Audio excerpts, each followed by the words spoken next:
కానీ వాళ్ళలో మనిషి లక్షణాలు లేవు, రూపం మాత్రమే మనుషులు. కాబట్టి మనిషి రూపంలో ఉన్న ఆ రాక్షస జాతిని ఈ భూమి మీదే లేకుండా చేయాలంటే, వాళ్ళలో ఉన్నటువంటి మానవత్వాన్ని బయటికి తీయాలంటే మనం మహోన్నతంగా ఎదగాలి.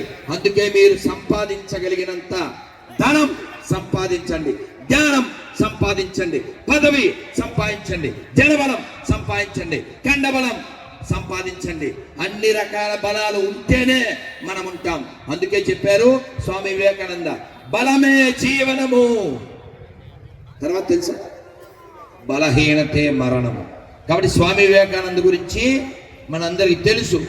ఆయన బాల్యం నుంచి భక్తుడిగా ఉన్నారు. తర్వాత విదేశాల్లో ఆయన అమెరికా వెళ్ళి మన యొక్క ధర్మం గురించి విశేషంగా చెప్పారు.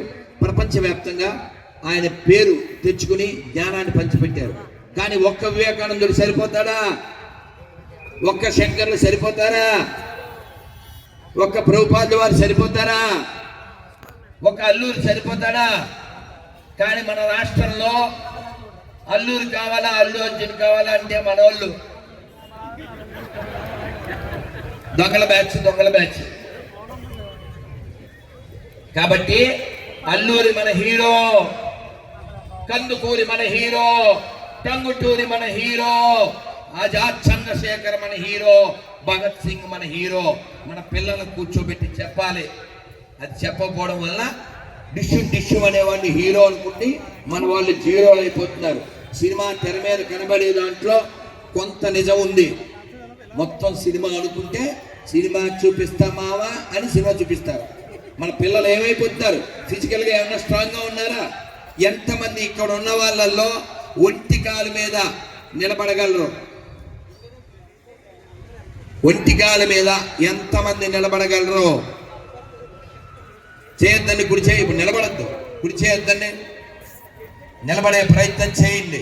రోజు ఉదయం ఒక 10 నిమిషాలు సూర్యుడికి ఎదురుగా నిలబడండి. నిలబడి ఆదిత్య హృదయం చదవండి. ఒక కాలు మీద 16 శ్లోకాలు, ఇంకో కాలు మీద 16 శ్లోకాలు. అలా శారీరకంగా బలంగా ఉండండి. అలాగే చెవులు బాగా వాడండి. ఎలా వాడతాం తెలుసా? మనం వంట మొదలెట్టగానే, వదినా ఏం చేస్తున్నా, మొన్న వంకాయలు మిగిలిపోయినాయి, బావగారికి ఫ్రై చేస్తున్నాను, ఇంతే. ఇంకా వంకాయ కబుర్లు, టెంకాయ కబుర్లే, ఇంకా తలకాయలు ఏ ఉండదు. పుచ్చిపోయిన వంకాయలు, లేకపోతే ఇంకోటి.